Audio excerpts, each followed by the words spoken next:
اور اللہ کریم ہم سب کو حق سچ بیان کرنے کی اور اس پہ عقیدہ رکھ کے عمل کرنے کی توفیق عطا فرمائے۔ معزز سامعین،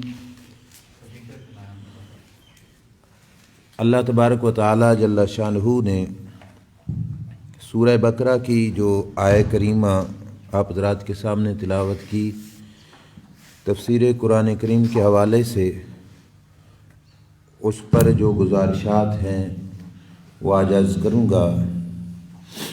اللہ تعالیٰ ارشاد فرماتا ہے، یا ایھا الذین آمنوا لا تقولوا راعنا، اے ایمان والو، اللہ کے رسول صلی اللہ علیہ وسلم کی بارگاہ میں لفظ راعنا نہ بولو، وقولوا انظرنا، بلکہ حضور کے دربار میں لفظ کہو انظرنا، یا رسول اللہ ہمارے پر نظر کیجئے، ہم پہ رحم فرمائیے، ہمیں کرم سے نوازیے، واسمعوا، اور فرمایا بات کو سنو بھی غور سے، وللکافرین عذاب علیم، اور فرمایا کافروں کے لیے اللہ کریم نے دردناک عذاب تیار کر رکھا ہے۔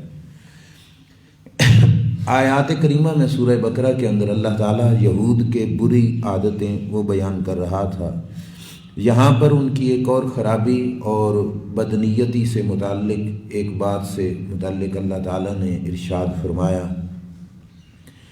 کہ اللہ کے پیارے محبوب صلی اللہ تعالیٰ علیہ وآلہ وسلم جب بھی خطاب فرماتے، صحابہ اکرام علیہم رضوان حضور کے بیان مبارک کو، گفتگو شریف کو سنتے، اگر کوئی بات اللہ کے محبوب صلی اللہ علیہ وسلم کی سمجھ نہ آتی تو صحابہ عرض کرتے، راعنا یا رسول اللہ، آقا ہماری رعایت کیجئے، ہماری رعایت فرمائیے، صحابہ یہ کہتے تھے۔ اب صحابہ اکرام علیہم رضوان کی محفلوں میں یہ الفاظ بولے جاتے، حضور کے سامنے بولے جاتے، صحابہ بولتے تو سرکار سمجھ جاتے کہ صحابہ کا مطلب ہے کہ یا تو بات کو دہرائیے یا مزید وضاحت سے سمجھائیے۔ صحابہ اکرام علیہم رضوان تو اس مقصد کے لیے یہ جملہ ارشاد فرمایا کرتے تھے، عرض کرتے تھے حضور کے دربار میں۔ یہود جو تھے، یہودوں کی نزدیک عبرانی زبان کے اندر لفظ راعنا ایک گالی تھی، ان کی بولی میں ایک عبرانی زبان تھی، اس بولی میں یہ لفظ بطور گالی کے استعمال ہوتا۔ تو یہود جب اپنی مجلسوں میں بیٹھتے یا حضور علیہ الصلوۃ والسلام کے سامنے آتے تو وہ گالی کی نیت معاذ اللہ کر کے نا سرکار دو عالم صلی اللہ علیہ وسلم کو سامنے پھر راعنا کہہ دیتے۔ اب ان کی نیت کیا ہوتی؟ گالی، اور صحابہ کرام علیہم رضوان تو نیک مقصد کے لیے عرض کیا کرتے تھے۔ تو صحابہ کرام علیہم رضوان کی نیت گالی نہیں ہوتی تھی، صحابہ تو اپنی اصلاح کے لیے کہ یا رسول اللہ رعایت کیجئے، دوبارہ ارشاد فرمائیے، اور وہ گالی کے طور پر اس لفظ کو جب استعمال کرنے لگے تو حضور کے صحابی تھے حضرت سعد بن معاذ رضی اللہ تعالی عنہ، ان کے بارے میں آتا ہے کہ انہوں نے یہودیوں کے ساتھ لڑائی کی اور انہوں نے اس بات پر یہودیوں سے بڑی سختی کے ساتھ نوٹس لیا کہ جب وہ رائے نہ کہتے بطور گالی کے تو حضور کے صحابی نے ان سے کہا کہ آئندہ اگر تم میں سے کسی شخص سے میں نے یہ جملہ سنا نا تو میں اس کی گردن اڑا دوں گا، میں اسے قتل کر دوں گا، اسے مار دوں گا، کہ تم ہمارے نبی علیہ الصلوۃ والسلام کی بیعت بھی کرتے ہو، ان کی توہین کرتے ہو۔ یہودیوں نے آگے سے حضور کے صحابی کو یہ کہا کہ دیکھیے یہ بات صرف ہم نہیں کہتے، یہ تو تم بھی کہتے ہو، تمہاری مجلسوں میں ہوتی ہے، صحابہ حضور کو کہتے ہیں راعنا، تو پھر ان سے بھی جا کے ایسی بات کہو۔ اگر ہمیں اتنا سخت جو ہے جملہ کہہ رہے ہو، نوٹس لے رہے ہو کہ اگر تم نے کہا تو تمہاری گردن اڑا دوں گا، تو تمہارے اپنے ساتھی کہتے ہیں، حضور کے صحابہ کہتے ہیں، تو وہ بھی تو راعنا کہتے ہیں۔ حضور کے یہ صحابی آئے حضور علیہ الصلوۃ والسلام کی بارگاہ اقدس میں، نبی اکرم صلی اللہ تعالیٰ علیہ وآلہ وسلم کو یہ بات عرض کی۔ سرکار دو عالم صلی اللہ علیہ وسلم کو جب یہ ساری حالات جو ہے سنا چکے تو اللہ نے آیت نازل کر دی، یا ایھا الذین آمنوا لا تقولوا راعنا، اے ایمان والو آئندہ آپ نے یہ جملہ کہنا ہی نہیں، لفظ راعنا کہنا ہی نہیں۔ وقولوا انظرنا، اللہ نے اس کی متبادل اچھا لفظ عطا فرمایا کہ انظرنا کہو، تاکہ لفظ ایسا بولو جس کو وہ بطور گالی کے استعمال بھی نہ کر سکیں۔ اور ساتھ کیا فرمایا؟ واسمعوا، فرمایا سنو، غور سے سنو، کہ اگر کہنا بھی ہے تو انظرنا کہو، اور اگلا مرحلہ بتایا اس سے زیادہ بہتری کا کہ سنو غور سے اور توجہ سے سنو، تاکہ یہ جملہ تمہیں دوبارہ کہنے کی نوبت ہی نہ آئے۔ کہنے کی ضرورت تو تب پڑتی کہ کوئی بات سمجھ نہ آتی تو حضور کے دربار میں یہ عرض کرتے تو اللہ کے محبوب صلی اللہ تعالیٰ علیہ وآلہ وسلم اس بات کو دہراتے، تو رب نے باقاعدہ ادب سکھایا کہ اللہ نے فرمایا کہ پہلی بات ہے کہ میرے محبوب کے دربار اقدس میں بیٹھو ہی بڑی توجہ سے، تاکہ تمہیں دوبارہ یہ جملہ کہنا ہی نہ پڑے۔ اگر ضرورت پڑے ہی صحیح تو رائے نہ نہیں کہنا، بلکہ کیا کہنا ہے؟ انظرنا یا رسول اللہ، ہم پہ نظر کرم فرمائیے، ہماری رعایت کیجئے، یہ جملہ کہو تاکہ یہودی اس لفظ سے غلط معنی استعمال نہ کر سکے۔ واسمعوا، ساتھ کہہ دیا کہ غور سے سنو، اور آگے کیا فرمایا؟ وللکافرین عذاب علیم، جو سیدھے لفظ کو الٹے معنی میں استعمال کرنے والے بدنیت لوگ ہیں، کافر ہیں، یہودی ہیں، فرمایا ان کے لیے اللہ نے دردناک عذاب تیار کر رکھا ہے، وہ عذاب غیروں کے لیے ہے۔ اور اے میرے محبوب کے صحابہ، آپ اس جملے سے آئندہ پرہیز کیجئے، صحابہ اکرام علیہم رضوان کو منع کر دیا گیا۔ یہ سادہ سا ترجمہ۔ آئیے اب اس آیت کی وضاحت کی طرف۔ آیت کا آغاز ہو رہا ہے یا ایھا الذین آمنوا سے۔ تفسیر جب سے ہم نے شروع کی پہلے پارے میں یا ایھا الذین آمنوا کا یہ لفظ پہلی بار استعمال ہوا، جس کا معنی ہے اے ایمان والو۔ پورے قرآن کے اندر مفسرین کے قول کے مطابق یہ لفظ 88 مرتبہ استعمال ہوا۔ یا ایھا الذین آمنوا، اے ایمان والو، اللہ کریم نے یہ لفظ 88 بار استعمال فرمایا۔ اور آگے نہ بھی جاؤ نا تو صرف اس لفظ میں بھی اللہ تعالیٰ نے اس امت کی شان کو بیان فرمایا۔ وہ کیسے؟ پہلے جتنے نبی گزرے ان پہ کتابیں آئیں، صحیفے آئے، اللہ نے ان کے ساتھ کلام کیا، انہیں دین شریعت عطا فرمائی۔ پہلے نبیوں کو جو حضور سے پہلے تھے، اللہ تعالیٰ نے ہر نبی سے کلام کیا، اس کی امت سے کلام نہیں کیا۔ اللہ نے جب بھی مخاطب کیا تو پہلے نبیوں کو مخاطب کیا، ان کی امتوں کی طرف اللہ تعالیٰ نے اپنی گفتگو کا رخ نہیں پھیرا کہ ان کو مخاطب کر کے کہا جائے کہ اے فلاں تم یہ کرو۔ یہ اعزاز ہے حضور کی امت کا کہ اللہ نے سارے قرآن میں 88 مرتبہ حضور کی امت کو خطاب فرمایا ہے۔ یہ اعزاز ہے ہمارا کہ یا ایھا الذین آمنوا، پکارا رب ذوالجلال نے اس امت کو بھی یا ایھا الذین آمنوا سے۔ یہ اعزاز ہے اس امت کا۔ پھر اس پہ ایک سوال اور پھر میں اس کا جواب عرض کر کے بات کو آگے لے چلتا ہوں۔ شاید کوئی یہ کہے کہ یہ کیا اعزاز ہے؟ اللہ نے تو کافروں کو بھی پکارا، قل یا ایھا الکافرون، کافروں کو بھی پکارا، یا ایھا الناس، اے لوگوں، لوگوں میں پھر سارے آ گئے، مسلمان غیر مسلم سارے آ گئے، تو اللہ نے سب کو پکارا۔ پکارنے کا انداز مختلف ہوتا ہے، یہ بھی ذہن میں رکھنا کہ ایک ہے پکارنا بطور سزا کے اور ایک ہے پکارنا بطور انعام کے۔ جیسے کسی بچے کو پکارا جائے اور شرارتی ادھر آ، تو اب اس کا مطلب یہ ہے کہ بلانے والا اسے سزا دینا چاہتا ہے اور سزا کی نیت سے اسے بلا رہا ہے۔ اور جسے کہا جائے او میرے پیارے بیٹے ادھر آؤ، اب کیا پتہ چلے گا کہ بلانے والا اسے انعام دینا چاہتا ہے، اس سے راضی ہے، خوش ہے، اس واسطے بلا رہا ہے۔ لفظ آمنو بنائی امن سے ہے، امن امان سے بنا ہے۔ رب ذوالجلال جل شانہ نے یا ایھا الذین آمنو کہہ کر جب پکارا تو یہ اعزاز ہے اس امت مسلمہ کے لیے کہ اللہ نے فرمایا او ایمان والو، امن میں آ جانے والو، امن و امان میں آ جانے والو، سلامتی میں آ جانے والو۔ اگلی بات سنو، یہ ہے اللہ تبارک و تعالیٰ کی طرف سے اعزازیہ کلمہ جو رب ذوالجلال نے اس امت کو عطا فرمایا۔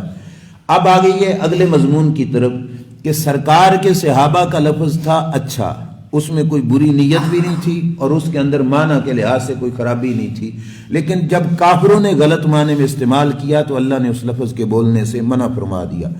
ایک غلط معنی آپ کو پہلے بتا چکا ہوں کہ رائنا عبرانی زبان کے اندر گالی تھی، اس وجہ سے جب یہودی بولنے لگے یہ لفظ حضور کے بارے میں تو اللہ کریم نے اس سے منع فرما دیا۔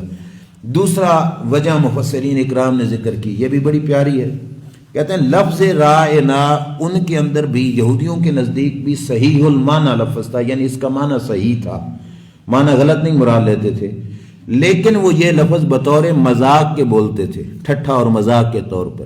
اللہ کو اتنا بھی گوارا نہ ہوا کہ میرے نبی کے لیے مذاقیہ جملہ بولا جائے۔ اللہ نے فرمایا یہ لفظ مسلمانوں تم نے نہیں بولنا. کیوں؟ اس لفظ کو لے کر یہودی کیا ہے بطور مذاق کے استعمال کرتے ہیں، اس واسطے رب ذوالجلال نے اس لفظ کو استعمال کرنے سے منع فرما دیا. آئیے تیسرے نمبر پر راعنا. راعنا کا معنی ہے ہماری رعایت کیجیے. یہودی بولتے تو جو عین پہ زیر ہے نا، زیر کسرہ، اس کو تھوڑا کھینچ کے راعینا اس طرح بول دیتے. عین کو تھوڑا کھینچتے، درمیان میں یا کا لفظ آ جاتا. راعینا کا معنی ہوتا ہے ہمارے چرواہے. معاذ اللہ، رائی کہتے ہیں چرواہے کو، بھیڑ بکریاں چرانے والے کو. تو وہ بری نیت کے ساتھ، بے ادبی کی نیت کے ساتھ یہ لفظ بولتے، تو اللہ تعالیٰ نے صحیح نظریے والوں کو بھی منع فرما دیا تاکہ لوگ اس سے غلط معنی استعمال نہ کریں. چوتھے نمبر پر جو علماء نے وجہ بیان کی وہ یہ ہے کہ لفظ راعنا، اب یہ بات میں آپ کو سمجھاؤں گا. ویسے تو گرامر، عربی گرامر کے اعتبار سے، عربی گرامر میں راع امر ہے جس کا معنی آپ ہماری رعایت کیجیے، اور یہ ہے گردان بنتی ہے باب مفعلہ مراعات سے.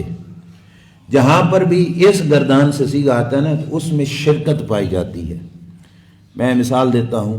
مثال کے طور پر دو آدمی لڑ رہے تھے، ایک مار رہا تھا، دوسرا سکون سے کھڑا تھا.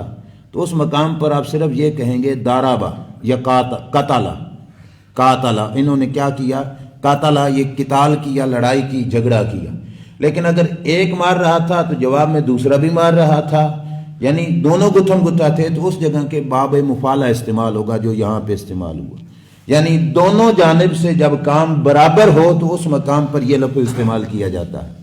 اب سنیے کہ اس لفظ میں بے ادبی کا شیبہ تھا. شیبہ یہ تھا کہ راعنا کہنے کا مطلب یہ تھا کہ آپ ہماری رعایت کیجئے، ہم آپ کی رعایت کریں گے، یعنی دونوں جانبوں سے کام برابر ہونا تھا. رب ذوالجلال کو یہ لفظ منظور نہ ہوا کہ وہ لفظ میرے نبی کے لیے بولا جائے جس میں برابری کا شبہ پڑے، برابری واضح نہ ہو، برابری کا شبہ پڑے. اللہ کے نبی صلی اللہ علیہ وسلم کے لیے رب نے وہ لفظ بولنے سے بھی منع فرما دیا. پتہ چلا کوئی عظیم الشان ذات ہے جس کے لیے رب شبہ کا لفظ بھی برداشت نہیں فرماتا. اور شبہ بے ادبی کا نہیں، شبہ صرف برابری کا. اللہ کو برابری گوارا نہیں میرے اپنے محبوب صلی اللہ علیہ وسلم کی. کیوں؟ کیونکہ رب چاہتا ہے کہ میں نے اسے صرف تم سے نہیں سارے نبیوں سے افضل بنایا ہے. تو ان کی افضلیت کو مانو، ان کی شان اور عظمت کو مانو، برابری کا سوچو ہی نہیں. صرف عربی صیغے کے اعتبار سے، گردان کے لحاظ سے برابری کا صرف شبہ پڑتا تھا. رب الجلال جل شانہ نے اس برابری کے شبے والے لفظ کے بولنے سے بھی منع فرما دیا کہ آئندہ کے لیے یہ لفظ استعمال نہیں کرنا. پانچویں نمبر پہ راعنا یہودی رعونت سے بنا لیتے تھے. رعونت کا معنی ہوتا ہے حماقت. اب میں وہ لفظ نہیں بولوں گا، آپ نے خود سمجھ جانا ہے حضور کے ادب کے پیش نظر. رعونت کا معنی حماقت، اور حماقت سے یہ لفظ بنا لیا کہ حضور کے لیے. ٹھیک ہے، تو حضور علیہ الصلوۃ والسلام کو اس طرح وہ پکارتے، تو اللہ تعالیٰ نے مسلمانوں کو بھی منع کر دیا کہ آئندہ کے لیے اس انداز میں یہ لفظ نہ استعمال کیجیے. یہ چند معنی تھے جس معنی کے حساب سے راعنا کا لفظ بولنے سے رب ذوالجلال نے اپنے محبوب صلی اللہ تعالی علیہ وآلہ وسلم کے صحابہ کو بھی منع فرما دیا. اب آئیے اس کی مزید وضاحت کی طرف. مزید وضاحت کی طرف جانے سے پہلے صرف اتنا سمجھیے کہ ہمارے معاشرے میں یہ قانون ہوتا ہے کہ ہمیشہ چھوٹا بڑے کے دربار کے ادب سکھاتا ہے. آپ کسی افیسر کے پاس جاؤ تو دروازے پہ اس کا چپڑاسی ہوگا، چوکیدار ہوگا، وہ بتائے گا بھائی اندر اس طریقے کے ساتھ جانا ہے، سر کے ساتھ کلام کرنا ہے تو ایسے کرنا ہے، گفتگو کرنی ہے تو ایسے کرنا ہے. چھوٹا بڑے کا کیا سکھائے گا؟ ادب سکھائے گا، احترام سکھائے. کبھی یہ تو نہیں ہوتا کہ بڑا چھوٹے کا کیا سکھائے؟ احترام سکھائے. کہ افسر پہلے آئے سامنے وہ کہے کہ میرے چپڑاسی سے یوں بولنا ہے، اس کے ساتھ کلام یہ کرنا ہے. ایسا نہیں ہوتا. یہ بات ذہن میں رکھنے کے بعد بلا تشبیہ و بلا مثال، یہ چیز بالکل سائڈ پہ رکھ دو. اب آؤ، بڑی ذات تھی رب کی، اور نبی اکرم صلی اللہ علیہ وسلم تو ہیں رب کے بندے. سرکار ادب سکھائیں رب کا، وہ تو بات سمجھ آتی ہے. لیکن یہاں بات بڑی عجیب ہے کہ رب اپنے محبوب کے آداب سکھا رہا ہے، وہ بڑا ہو کر اپنے بندے کے آداب سکھا رہا ہے. تو پتہ چلا یہ بندوں میں سے عام بندے نہیں، یہ اس کے خاص بندے ہیں جن کی خاطر رب نے سارا جہان بنایا ہے. اور رب ذوالجلال کی میں یہ بات اکثر کہتا ہوں، سارا دین، ساری شریعت، کل دین اسلام سمیٹ کے ایک طرف رکھ دو، تمہیں ہر مقام پر دین اسلام میں نظر آئے گا تو اللہ کے محبوب صلی اللہ علیہ وسلم کی رضا ہی نظر آئے گی. اللہ تعالیٰ کو یہ سجدے جو ہے اللہ کو ان کی ضرورت نہیں، ہمارے روزوں کی ضرورت اللہ کو نہیں. اللہ کو ضرورت ہے تو کس بات کی ضرورت؟ اس معنی میں نہیں کہ محتاج ہے معاذ اللہ، نہیں، مطلب رب چاہتا ہے تو اپنے یار کی رضا چاہتا ہے بس. ہر مقام پر کوئی عبادت دیکھ لو، اور اس مقام پر میں ثابت بھی کرتا ہوں، فجر کے فرض ہم کتنے پڑھتے ہیں؟ 2 پڑھتے ہیں. کوئی شخص کہے میں 4 پڑھوں گا، 2 اضافی تو ہو گئے نا. سجدے بھی زیادہ ہوں گے، رکوع بھی زیادہ ہوگا، تسبیحیں بھی بڑھ جائیں گی، قرات بھی بڑھ جائے گی. اللہ قبول کرے گا؟ نہیں کرے گا. 2 سے 4 ہو گئے، اللہ کو تو زیادہ خوش ہو کے قبول کرنے چاہیے تھے کہ مولا 2 پڑھاتا ہے، اس نے تو کیا کر دیے 4 پڑھ دیے. رب قبول کرے گا؟ نہیں. کیوں؟ کیونکہ اگر یہی 2 رکعتیں رب کا مقصد ہوتا تو پھر تو 4 پڑھنے والے سے رب زیادہ خوش ہوتا. مقصد 2 رکعتیں نہیں، مقصد ہے یار کی ادا کو ادا کرانا. جہاں پہ نبی کریم نے 2 پڑھے، رب 2 ہی قبول کرے گا، 3 بھی قبول نہیں کرے گا، 4 بھی قبول نہیں کرے گا. دیکھو دکاندار کوئی چیز بیچ رہا ہوتا ہے، 2 روپے کی چیز ہے، گاہک اسے کہے میں آپ کو 4 روپے دیتا ہوں، خوش ہو کے دے گا کہ نہیں؟ کیوں؟ دکاندار کا مقصد تو پیسے ہیں، کمائی کرنا، وہ تو کمائی پہ خوش ہو جائے گا. ٹھیک ہے 2 کی جگہ پہ 4 آئیں، لیکن رب 2 کی جگہ پہ 4 پڑھنے والے خوش کیوں نہیں ہوتا؟ کبھی سوچئے کیوں نہیں رب راضی ہوتا؟ الٹا ناراض ہوتا ہے. اسے کہا جائے گا، کوئی مسئلہ جا کے پوچھے مفتی صاحب سے کہ میں نے 4 فرض پڑھ دیے، مفتی صاحب کہیں گے چل جا دوبارہ 2 پڑھ، 2 پڑھ دوبارہ. کیوں؟ کیونکہ اللہ کو 4 نہیں قبول، اللہ کو 2 قبول ہے. کس وجہ سے؟ کہ اس کے محبوب نے 2 پڑھے.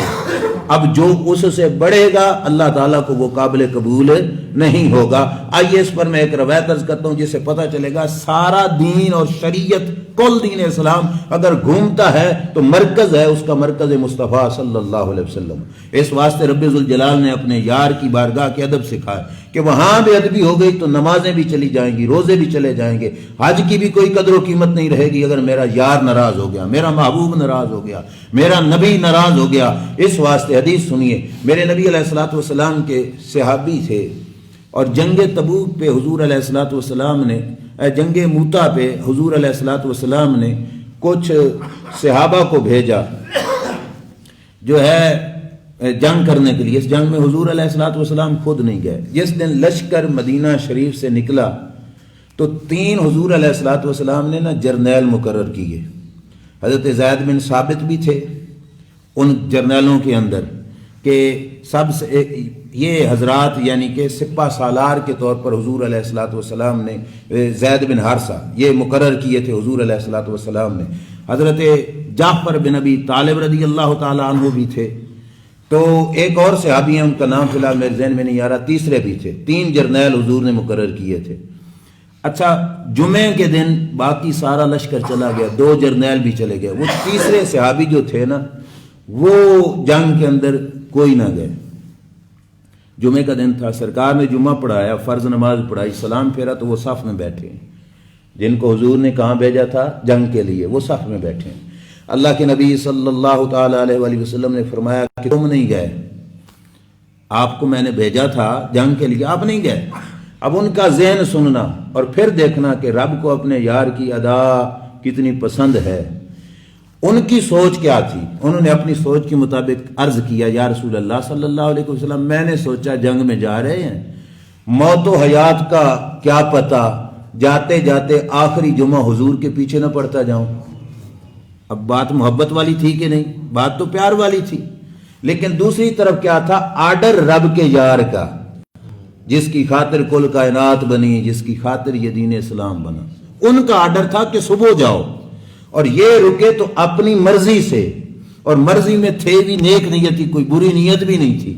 اور انہوں نے یہ بھی کہا کہ یا رسول اللہ صلی اللہ علیہ وسلم میں پیچھے بھی نہیں رہوں گا، میرے پاس اعلیٰ کوالٹی کی سواریاں ہیں، میں زور سے دوڑاؤں گا اور وہاں پہ جلدی جلدی پہنچ جاؤں گا، میں لشکر سے پیچھے بھی نہیں رہوں گا، میں لشکر میں شامل ہو جاؤں گا. میرے نبی علیہ الصلوۃ والسلام نے کیا فرمایا؟ لو انفقت جمیع ما فی الارض ما ادرکتا غدوتہم، فرمایا میرے غلام اب جنگ میں شامل ہو بھی جا، اور اس کے ساتھ ساتھ تو کل دنیا کا مال بھی رب کے دربار میں صدقہ کر، یعنی جان بھی دے اور کل دنیا کا مال بھی صدقہ کر۔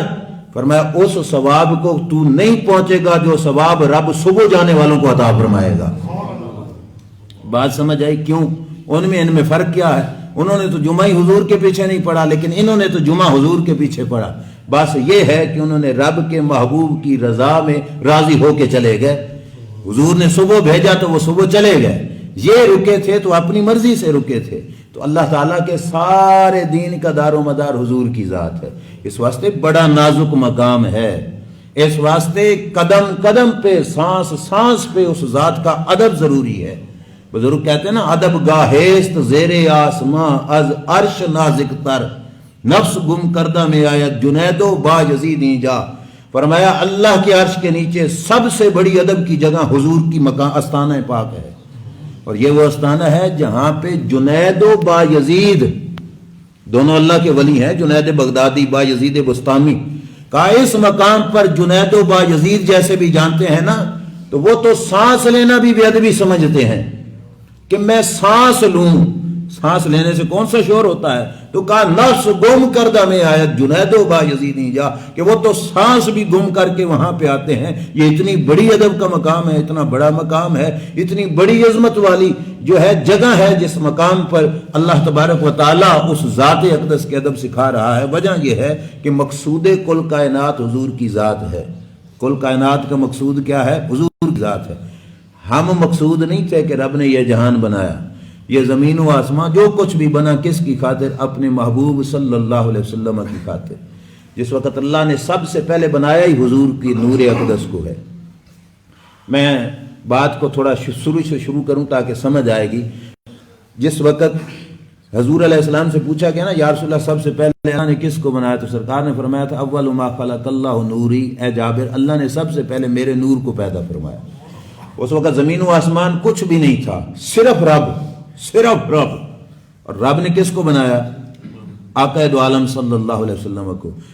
حضرت مجدد الفسانی اپنے مکتوبات شریف میں فرماتے ہیں کہ اس نور کو پیدا کر کے رب نے سامنے بٹھایا، اور حضور کے نور سے رب نے فرمایا کیا؟ اللہ نے فرمایا آنا و انتا و ما سوا کا خلقت لاجل کا، سونیا میرا مقصود تیری ذات، میرا مقصود تیری ذات، تیرے علاوہ جو بھی بناؤں گا نا محبوب تیری خاطر ہی بناؤں گا۔ میرا مقصود تیری ذات، تیرے علاوہ جو بھی بناؤں گا وہ سارا کچھ تیری خاطر ہی بناؤں گا۔ یہ اس کائنات کا سب سے پہلا دن جب حضور کا نور بنا، رب نے یہ کہا۔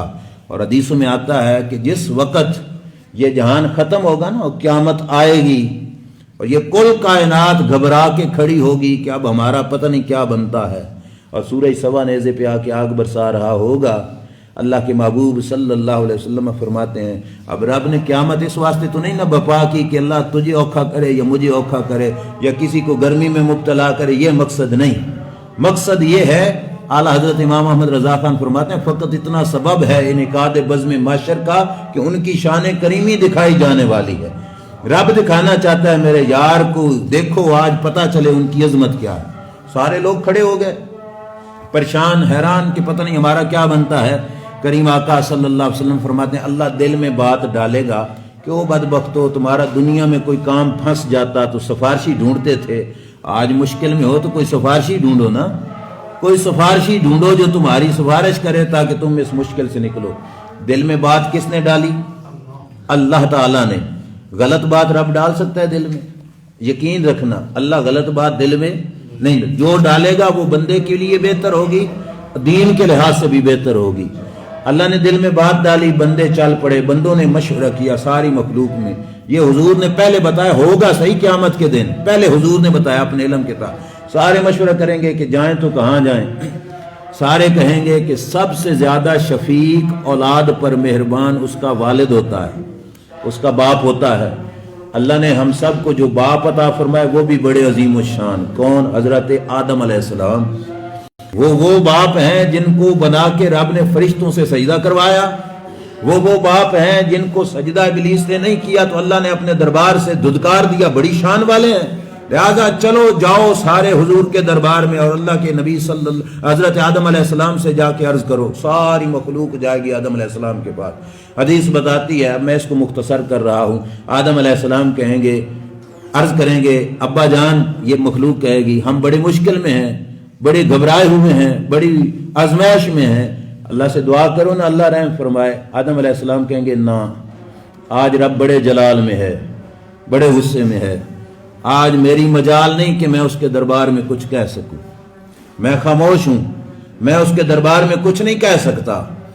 آدم علیہ السلام سے کہیں گے کہ ہم تو تمہارے پاس صبر کر کے آئے، پھر ہمیں کوئی دروازہ تو بتاؤ کہ ہم کہاں جائیں. وہ کہیں گے کہ جاؤ ابراہیم خلیل اللہ کے پاس، بلکہ نوح علیہ السلام کے پاس. انہوں نے کہا نوح علیہ السلام کے پاس جاؤ، اللہ کے بڑے مقرب ہیں. انہوں نے کل زمین کے کافروں کے بارے میں کہا تھا رب لا تذر علی الارض من الکافرین دیارا، یا اللہ روئے زمین پہ ایک کافر بھی نہ چھڑتے. رب نے بھیجا، پانی سارے ہو گئے غرق. ان کے پاس جاؤ، ان کی زبان ہلے گی تو رب کرم کر دے گا. نوح علیہ السلام کے پاس گئے، نوح علیہ السلام نے بھی کہا نہ، آج بڑے جلال میں ہے، آج میں نہیں کچھ کہوں گا، آپ پھر کوئی ہمیں دوسرا دروازہ دکھاؤ. انہوں نے پھر کہا جاؤ ابراہیم خلیل اللہ کے دربار میں. یہ ہیں رب کے خلیل، رب کے دوست، یہ ہیں جن کی خاطر رب نے نار نمرود کو بھی گلزار بنایا تھا. جاؤ ان کے دربار میں. ابراہیم علیہ السلام کے پاس ساری مخلوق گئی.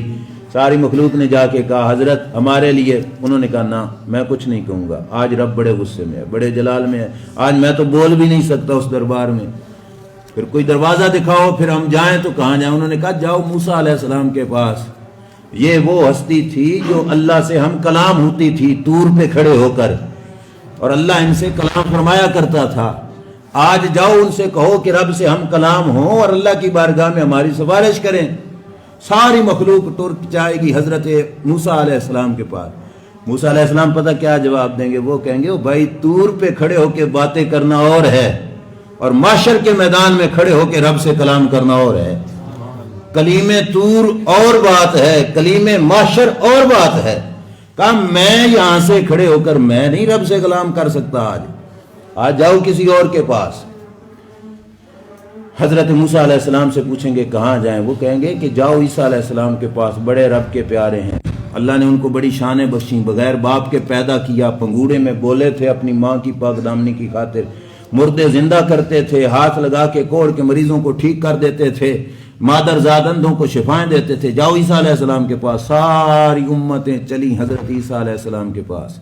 جس وقت گئے تو انہوں نے کہا نہیں، میں بھی کچھ نہیں کر سکتا. سب نے کہا پھر ہمیں کوئی دروازہ دکھاؤ جہاں پہ ہماری بگڑی بنے. عیسیٰ علیہ السلام نے کیا جواب دیا؟ انہوں نے کہا اذهبوا الی محمد صلی اللہ علیہ وسلم.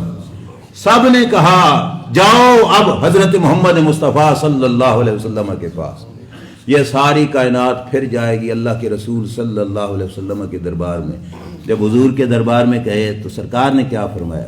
میرے نبی علیہ السلام نے فرمایا آنا لہا آنا لہا آنا لہا.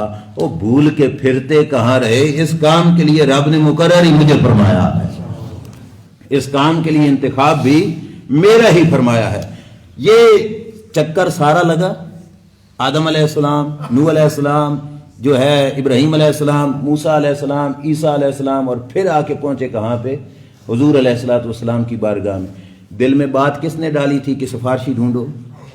شروع والی بات ذہن میں ہے نا، کس نے ڈالی تھی؟ اللہ تعالیٰ نے نا. اچھا جو رب یہ ڈال سکتا تھا کہ وہاں جاؤ کسی سفارشی کو ڈھونڈو، وہ یہ بھی تو ڈال دیتا نا کہ سیدھے جاؤ حضور کے دربار میں. وہ رب پھراتا کیوں رہا اس قوم کو؟ اعلیٰ حضرت فاضل بریلوی کہتے ہیں نا خلیل و نجی کلیم و مسیح سبھی سے کہیں نہ بنی، یہ بے خبری میں ہے خلق پھری کہاں سے کہاں تمہارے لیے، زمین و زمان تمہارے لیے، مکین و مکان تمہارے لیے. تو اعلیٰ حضرت فاضل بریلوی فرماتے اتنا پھیرا لگاتے رہے. میرے استاد محترم یہاں پہ سوال اٹھاتے تھے کہ جو رب یہ بات ذہن میں ڈال سکتا ہے کہ کوئی سفارشی ڈھونڈو، وہ یہ بھی تو ڈال دیتا نا کہ جاؤ سیدھے حضور کے دربار میں. فرماتے ہیں اگر سیدھے چلے جاتے حضور کے دربار میں اور کام بن جاتا، ٹھیک ہے، تو لوگوں نے کیا کہنا؟ کام تو دوسرے بھی بنا سکتے تھے، ہساں گئے جو کوئی نہ، ہم ان کے پاس گئے جو کوئی نہ، جاتے تو وہاں پہ بھی کام بن جاتا. اللہ نے فرمایا نہیں، ساروں کے پاس پھر کے جائیں اور ان کو پتہ لگے کہ جہاں کسی سے نہ بن سکی وہاں میرے یار سے بن سکے گی. اس واسطے سارے چکر لگوائے کہ جاؤ ادھر سے ہو کے جاؤ تاکہ تمہیں اس بات کا یقین ہو جائے کہ یہ وہ عظیم ہستی ہے جس کی خاطر کل کائنات بنی. یہ اس دن بھی کام آئیں گے جب کوئی بھی کام نہیں آئے. اچھا پہلے دن والی بات یاد ہے نا کہ حضور کو پیدا کر کے اللہ نے کیا فرمایا؟ تیرا مقصود تیری ذات، باقی جو بھی بناؤں گا وہ تیری خاطر ہی بناؤں گا. سرکار دو عالم صلی اللہ علیہ وسلم کی بارگاہ میں جب امتیں پہنچیں گی حضور مزار شریف سے اٹھیں گے. روایات میں آتا ہے دائیں ہاتھ میں ہاتھ ہوگا ابو بکر صدیق کا، بائیں ہاتھ میں ہاتھ ہوگا حضرت عمر رضی اللہ تعالی عنہ کا. سرکار اپنی مزار سے اپنے یاروں سمیت اٹھیں گے. حضور علیہ السلام اللہ کی بارگاہ قدس میں حاضر ہو جائیں گے. جا کے عرض کریں گے مولا جب تو نے مجھے پیدا کیا تھا تو نے مجھے کہا تھا کہ میرا مقصود تیری ذات ہے، باقی جو بھی بناؤں گا تیری خاطر بناؤں گا. یا اللہ یہ تو نے مجھے کہا تھا. اللہ تعالیٰ اپنے یار سے نا جیسے یاروں سے خوش طبعی نہیں کرتے، یعنی مقصد رد کرنا نہیں، ویسے خوش مزاجی کرتے ہوئے اللہ فرمائے گا اس بات پہ کوئی گواہ بھی ہے تیرے پاس؟ حضور سے اللہ فرمائے کوئی گواہ ہے تو وہ لے کے آؤ کہ میں نے تجھے یہ کہا تھا. اب اس دن جس دن کوئی بھی نہیں تھا تو کوئی گواہ اللہ کے پیارے نبی صلی اللہ علیہ وسلم واپس پلٹیں گے. سارے انبیاء کھڑے، آدم علیہ السلام بھی کھڑے انتظار میں، کام بنے ابراہیم علیہ السلام بھی کھڑے، سارے نبی کھڑے. حضور علیہ السلام نے واپس آ کے فرمایا کوئی ہے جو اس بات کی گواہی دے کہ اللہ نے مجھے یہ کہا تھا، باقی معاملہ میں خود سنبھال لوں گا. کوئی آ کے اللہ کے دربار میں یہ کہے. آدم علیہ السلام آ گئے، باقی انبیاء بھی آ گئے. انہوں نے کہا یا رسول اللہ ہم موقع پہ چلو نہیں تھے لیکن ہمارے اوپر جو رب نے کتابیں اتاری نا صحیح بھی اتارے، ان میں لکھا تھا کہ رب نے آخری نبی کو یہ فرمایا تھا کہ میرا مقصود تیری ذات ہے، باقی جو بھی بناؤں گا تیری خاطر ہی بناؤں گا. جب یہ ساری گواہیاں مل گئیں تو اب حضور کے جانے کا انداز کچھ اور تھا. اب دیکھو نا جس وقت معاملہ پورا ہو جائے تو لوگ تو چاڑے ہو کے جاتے ہیں نا، لیکن اس عظیم بارگاہ رب کی تھی نا، اور یہ بھی تو رب کے خاص بندے تھے. پھر جانے کا انداز بڑا پیارا تھا. یہ نہیں کہ تھوڑے چوڑے ہو کے گئے. حضور علیہ السلام اب مزید نیاز مند بن کے گئے. سرکار نے جاتے ہی رب کے دربار میں سر زمین پہ رکھ دیا. بات تو پوری ہو گئی تھی نا، سر زمین پہ رکھ دیا اور زلفیں حضور علیہ السلام یوں زمین پہ بکھیر دیں. رب امتی رب امتی رب امتی، یا اللہ میری امت، یا اللہ میری امت، یا اللہ میری امت. اب رب کا کرم جوش میں آیا. اللہ تعالیٰ نے فرمایا ارفع راسک یا محمد سل توتا وشفا تشفا. اللہ فرمائے گا او محمد مصطفیٰ صلی اللہ علیہ وسلم سر اٹھاؤ، آج جو مانگو گے عطا فرماؤں گا، جس کی سفارش فرماؤ گے اس کی سفارش قبول فرماؤں گا. میرے نبی علیہ الصلوۃ والسلام سجدے سے سر اٹھائیں گے. آگے سنیے یہ میدان معاشر کا منظر. قیامت قائم ہو چکی ہے. اللہ کا عرش جس مقام پہ اللہ کی کرسی عدالت لگے گی، عرش پاک اللہ تبارک و تعالیٰ کا ہوگا. عرش کی دائیں جانب ایک کرسی ہوگی. عرش کی یعنی جیسے سٹیج نہیں ہوتا، اس سٹیج دائیں جانب ایک کرسی ہوگی. عرش کی دائیں جانب اس کرسی کا نام ہے مقام محمود. مقام اذان کے بعد دعا پڑھتے ہیں نا وَبْعَثْهُ مَقَامًا مَحْمُودًا الَّذِي وَعَدتَّهُ. اے محبوب، اے اللہ اپنے محبوب کو مقام محمود پہ پہنچا جس کا تو نے ان سے وعدہ فرمایا تھا. قرآن میں بھی ہے 15ویں پارے میں عسیٰ ان یبعثک ربک مقاما محمودا. اللہ نے فرمایا مقام محمود پہ اللہ تمہیں پہنچائے گا. وہ کرسی جو عرش کی دائیں جانب لگے گی اس کا نام ہے مقام محمود. اللہ اپنے یار کو سجدے سے اٹھا کے اس کرسی پہ بٹھا دے گا. آج ہم بات کریں نا تو لوگ کہتے ہیں تم لوگ اپنے جو ہے نبی کو اللہ سے ملا دیتے ہو. ہم نہیں ملاتے، ہماری مجال ہی نہیں کہ ملانے کی. ہمارے استاد محترم فرماتے تھے ہم ملا سکتے ہوتے تو ہم خود مل جاتے، ہمیں ان کو ملانے کی کیا ضرورت تھی. ہم نہیں ملاتے، ملاتا رب ہے، ہم صرف بیان کرتے ہیں. یہ میدان حشر کا سٹیج کوئی ہم نے تو نہیں بنایا تھا. کس نے بنوایا تھا؟ رب نے. اللہ نے اپنے عرش کی دائیں جانب کرسی لگوائی، بٹھایا. اللہ نے فرمایا محبوب جس کو چھوڑنا ہے چھوڑتے جاؤ، جس کو معاف کرنا ہے معاف کرتے جاؤ، جس کو پکڑنا ہے پکڑتے جاؤ. آج جو تم کرو گے وہی میں فرماؤں گا، جو تم فرماؤ گے وہی میں فرماؤں گا. رب نے تو اپنے پاس بٹھا دیا، اب اس کے بعد کیا رہ گیا؟ اور سارا میدان محشر کا معاملہ رب نے اپنے محبوب کے دست اقدس میں عطا فرما دیا۔ ہمارے شیخ کامل حضور شیخ الاسلام والمسلمین خواجہ خواجگاں خواجہ محمد قمر الدین سیالوی رحمۃ اللہ تعالی علیہ آپ کے مرید باصفا تھے، آستانہ عالیہ ورشہ شریف کے بزرگ اب فوت ہو چکے ہیں، حضرت پیر سید غلام فخر الدین شاہ صاحب رحمۃ اللہ تعالی علیہ۔ انہوں نے تقریر فرمائی، قرآن بڑا اچھا پڑھتے تھے۔ تقریر کے بعد ایک مولانا آ گیا، انہوں نے کہا پیر صاحب آپ نے تقریر بڑی اچھی کی، آپ نے بیان بڑا اچھا کیا، آیتیں بھی بڑی اچھی پڑھی، لیکن اس نے آگے سے کیا کہا، اس نے کہا تم نے نا حضور کی شان بیان بہت بڑھا کے کی ہے۔ اس نے پیر صاحب سے کہا تم نے حضور کی شان نا بہت بڑھا کے پیش کی ہے۔ پیر صاحب نے بڑا پیارا جواب دیا، انہوں نے کہا کہ مولوی صاحب کوئی بننا ہے جتوں تک حضور دی شان رک جاوے، کوئی بننا تو بنا کے دے نا کہ جہاں پہ حضور کی شان کیا بننا ہے، ہاں میں اس بنیرے سے آگے بڑھوں تو پھر میں مجرم، بنیرا تو بنا۔ انہوں نے کہا جی بننا کوئی نہیں جہاں پہ رکے۔ فرمایا جب بنیرا ہی کوئی نہیں تو پھر ان کی شان عرف و حوال آئی ہے، پھر ہم بڑھاتے نہیں، بڑھانے والے نے بڑھائی ہے۔ ورفعنا لک ذکرک، ہم نے ان کے ذکر کو بلند فرما دیا۔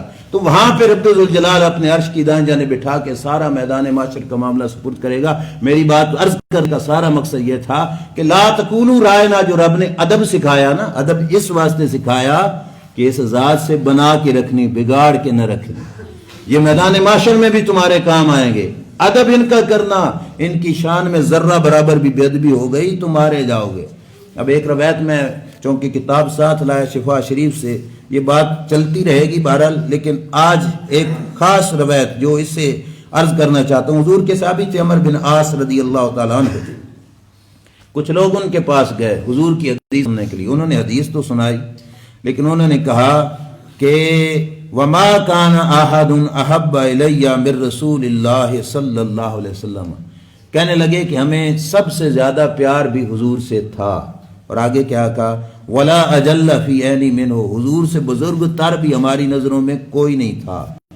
اگلا جملہ سنو گے تو کمال ہے، کہتے ہیں وما کنت اطیق ان املا عینی منہ اجلالا، کہتے ہیں حضور کے ادب، حضور کے احترام اور تعظیم کے ساتھ ہم میں سے کسی کی جرت نہیں بنتی تھی کہ نگاہیں بھر کے حضور کے چہرے کو دیکھ سکے۔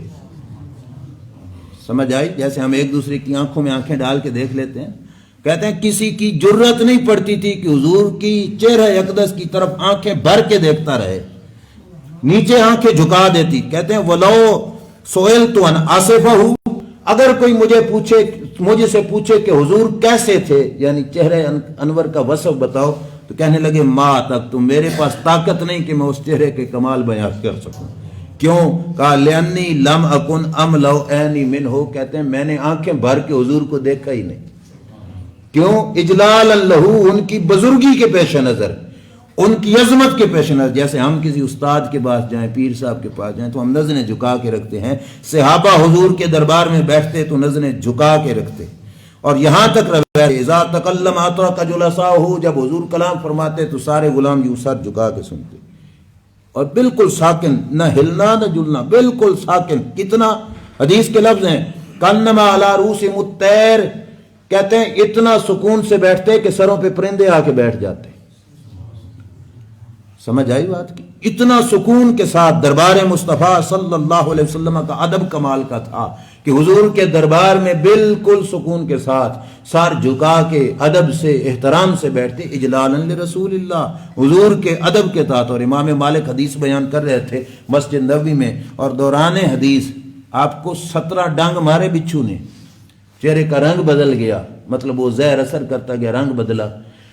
جب حدیث پاک ختم ہوئی تو شاگردوں نے کہا استاد جی چہرہ مبارک کا آج رنگ بدلتا رہا۔ آپ نے فرمایا کوئی چیز مجھے کاٹ رہی تھی، دیکھو نا۔ جبہ مبارک ہٹایا تو پیچھے پشت پہ دیکھا تو 17 ڈانگ بچھو نے مارے تھے۔ شاگردوں نے کہا استاد جی پہلے بتاتے۔ فرمایا نہیں، اجلالا لحدیث رسول اللہ صلی اللہ علیہ وسلم، میں حدیث رسول پڑھا رہا تھا، اس حدیث کے احترام کی خاطر میں نے ہلنا بھی گوارا نہیں کیا۔ یہ ہے ادب اس بارگاہ اقدس کا، جس بارگاہ کا ادب میرا رب سکھاتا ہے۔ اللہ ہمیں ادب والوں میں سے بنائے، اور اس کا بقیہ ایسا انشاءاللہ آئندہ جمعہ پہ اللہ میں عمل کی توفیق عطا فرمائے۔